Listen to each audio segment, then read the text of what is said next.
brought to you by Nova शुद्ध घी।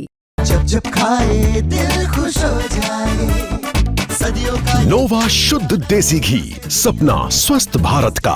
I love ghee. Screen पर आपको ये जो घर नज़र आ रहा है, घर के अंदर 5 फीट का गड्ढा है। इस 5 फीट के गड्ढे के अंदर 3 लाशें दफन हैं।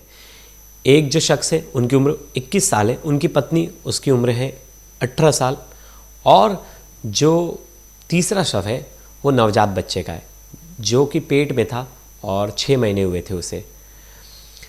इनकी हत्या करने वाला कौन था? इनकी हत्या करने वाला इनका ही सगा भाई, मतलब जो लड़का है उसका सगा भाई और उस लड़की का देवर। उस लड़की से ये रेप करने की कोशिश करता है अपनी भाभी से, और उसके पेट पे ज़ोर का लात मारता है। उसकी जगह पे मौत हो जाती है और बच्चा पेट से बाहर आ जाता है जो 6 महीने का पेट में पल रहा था। देवर की उम्र सुनेंगे तो आप हैरान हो जाएंगे। देवर की उम्र 15 साल है, और इस 15 साल में इतनी ज़्यादा हैवानियत, अपने भाई को भी बड़ी बेरहमी से मारता है। मारने के बाद तीनों की डेड बॉडी से कपड़े हटा देता है।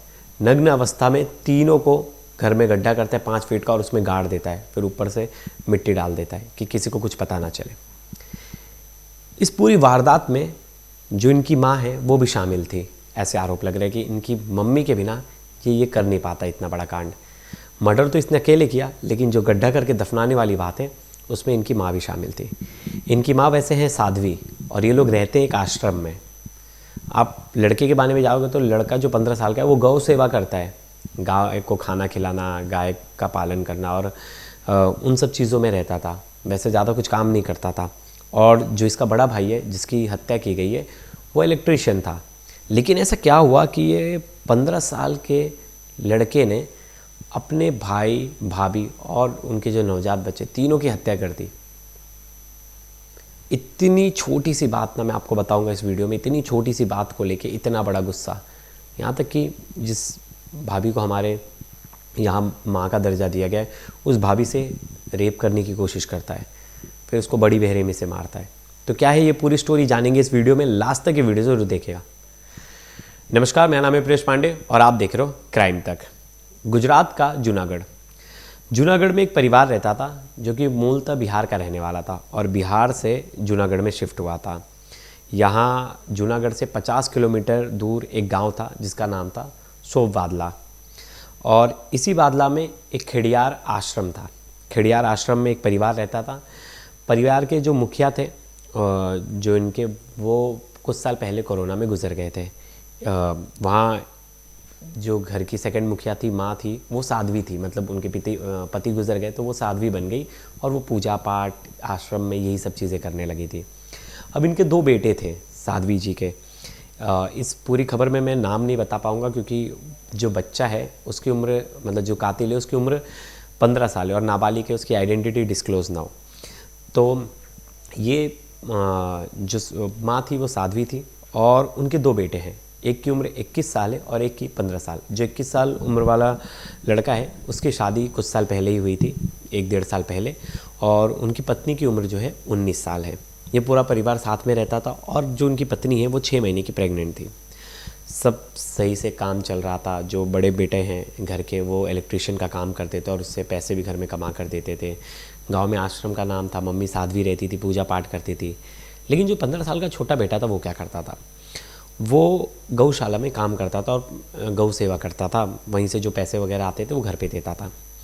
अब ये जो घर का छोटा लड़का था ये गलत संगति में था, इसको शराब पीने की लत थी, ये शराब पीता था। तो आए दिन बड़े भैया से इसकी लड़ाई होती थी। बड़े भैया इसे डांटते थे, चिल्लाते थे, मारपीट भी होती थी कई बार, और रोक टोक बहुत ज़्यादा था इसकी शराब को लेकर। और बाहर इसके जो दोस्त यार थे उनके साथ इसका उठना बैठना घर वालों को परेशान करता था, जिसको लेकर बार बार भैया भाभी टोकते थे।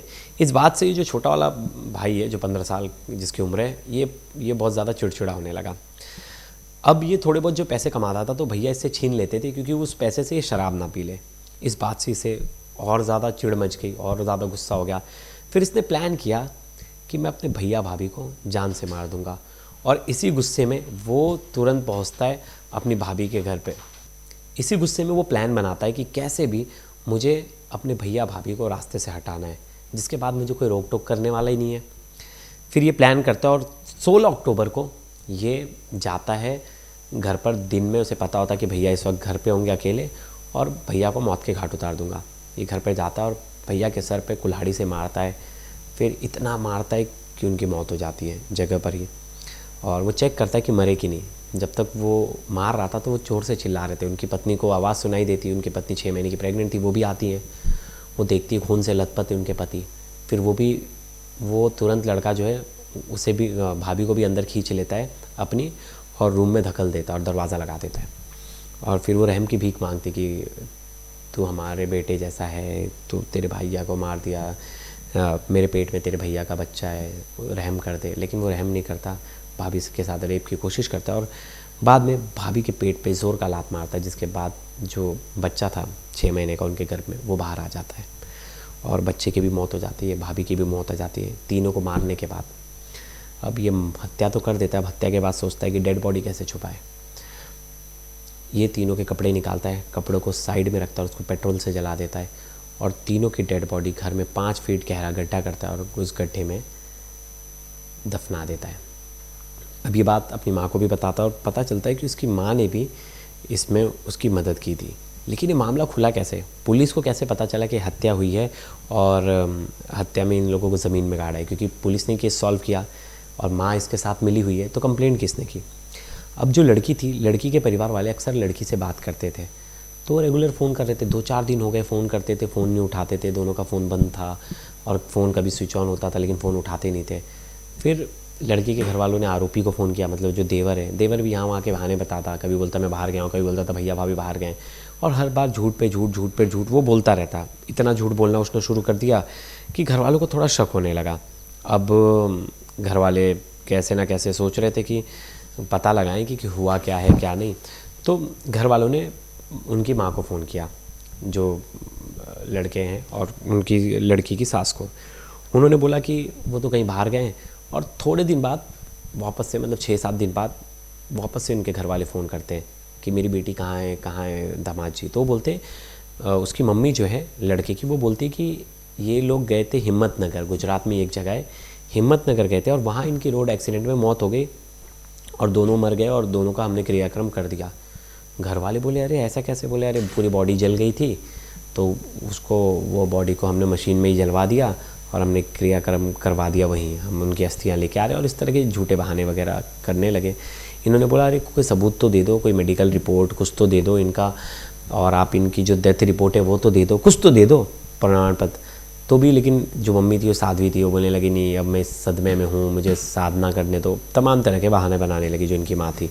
लड़का अलग तरह के बहाने देने लगा।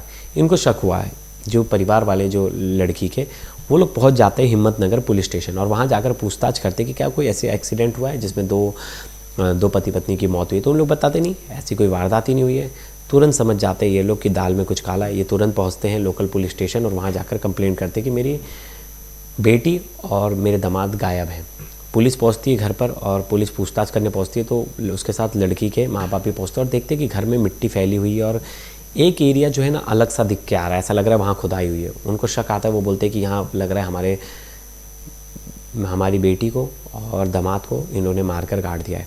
पुलिस को भी शक लगता है। पुलिस बुलाती है 2 मज़दूरों को, मज़दूर खुदाई करते हैं, देखते हैं तो उसमें से लाश निकलती है। आरोपी भाग जाता है, लेकिन आरोपी को थोड़ी देर बाद पुलिस पकड़ लेती है और आरोपी फिर पुलिस कस्टडी में सब बता देता है कि हाँ उसी ने मारा है। उसने मारने का रीज़न बताया कि वो शराब पीता था, वही शराब की उसे लत थी और जिसके कारण उसके भैया उसे रोकते थे और उस बात को लेकर उसे गुस्सा था। सोचिए 15 साल का लड़का, 15 साल उम्र थी और इतना ज़्यादा गुस्सा, शराब की लत, गौ सेवा करता था, मम्मी साध्वी थी, घर में पूजा पाठ करती थी और साध्वी वाला जीवन जी रही थी। ऐसे परिवार में शराब ने पूरे घर को तो बर्बाद कर ही दिया। अब माँ भी जेल में जाएगी, बेटा भी जेल में जाएगा, बाकी एक बेटा तो इस दुनिया में नहीं रहा, बहू भी नहीं रही, जो आने वाला पोता था वो भी नहीं रहा। और इतना ज़्यादा गुस्सा सिर्फ शराब के लिए कि पूरे घर को ख़त्म कर दिया इस लड़के ने। 15 साल की उम्र बहुत कम होती है और इस समय में तो लड़के मैच्योर होते हैं और थोड़ा बहुत समझने की कोशिश करते हैं, क्योंकि आने वाले समय में उन्हें कॉलेज जाना है, पढ़ाई करनी है, सब कुछ है। लेकिन यहाँ ये स्टोरी देखकर एक चीज़ पता चल जाती है कि अब रिश्तों में इंसानियत तो बिल्कुल ख़त्म हो गई है। मतलब रिश्तों की तो ज़रा भी कदर नहीं है, लोगों के अंदर पेशेंस नहीं है। बड़े छोटे का आदर करना लोग भूल गए, और वो डिसिप्लिन, ये सब चीज़ें ख़त्म हो गई। कहीं ना कहीं हम में इतनी डिसिप्लिन थी कि हम बचपन में अगर बदतमीज़ी भी कर देते तो भैया 2 थप्पड़ लगा देते थे और हम वो 2 थप्पड़ खा के चुपचाप बैठ जाते थे। मतलब ये था, ऐसा नहीं कि हमारे घर वाले हमेशा पीटते थे, हम कुछ गलती करते थे तब हमारी पिटाई होती थी। और वो चीज़ें कहीं ना कहीं डिसिप्लिन कह लीजिए, संस्कार कह लीजिए, ख़त्म है। और ये जो लड़का था घर में, इसके भाई इसे रोकता था, अच्छी चीज़ के लिए रोक रहा था। शराब पीना कौन सी सही चीज़ है, शराब पी के घर में आना, और ये उम्र भी नहीं है ना उसकी, शराब तो लीगली 15 साल का पी भी नहीं सकता, लेकिन ज़बरदस्ती पी रहा था। और उसके बाद उसने पूरी प्लानिंग से अपने भैया भाभी को मार दिया। तो दोस्तों ये खबर तो मैंने जब मॉर्निंग में पढ़ी तो मुझे बड़ा शौक़ लगा कि कैसी कैसी चीज़ें हो रही हैं आसपास सोसाइटी में। और इन सब का कारण है कि हम जो पेशेंस लेवल है उसे एकदम से खोते जा रहे हैं। हम तुरंत किसी चीज़ को लेकर डिसाइड कर ले रहे हैं, कुछ भी अपने मन में सोच ले रहे हैं, ओवर थिंक कर ले रहे हैं, और उस ओवर थिंकिंग में हम क्राइम कर रहे हैं। क्योंकि क्राइम की जो जड़ है वो यही है, जहाँ आपने ज़्यादा सोचना शुरू किया, आपको कोई चीज़ बुरी लग गई, ठेस पहुँच गई, उस चीज़ को आप बहुत ज़्यादा सोचने लगोगे तो आप कहीं ना कहीं उस चीज़ को नफ़रत में बदल दोगे। नफ़रत से कोई अच्छा काम तो करता नहीं। कुछ ही लोग होंगे कि जो नफ़रत पाल के भी कुछ अच्छा कर ले मोटिवेशन लेके, लेकिन नहीं, अक्सर लोग क्राइम करते। और ये कहानी भी कुछ ऐसी ही थी। देखियो, अब मुझे नहीं लगता इसमें कुछ लड़के को बड़ी सज़ा होगी, क्योंकि लड़के की उम्र जो है 15 साल है। हमने निर्भया केस देखा, बहुत सारे केस देखा कि हमारा कानून भी ऐसा है। और मुझे लगता है कानून में भी चेंजेस होने चाहिए कि जो सीरियस क्राइम है इस तरह के, और अगर कोई नाबालिग भी कर रहा है तो उसे बख्शा ना जाए, बिल्कुल बख्शा ना जाए। कि वो कुछ साल जेल में रहा और बाद में छूट कर आ गया, उसको भी वही सज़ा मिलनी चाहिए, कड़ी सज़ा मिलनी चाहिए, फांसी से लेकर उम्र कैद तक की। तो दोस्तों इस पर आपकी क्या राय है ज़रूर बताइएगा और ढेर सारे कमेंट्स कीजिएगा। धन्यवाद।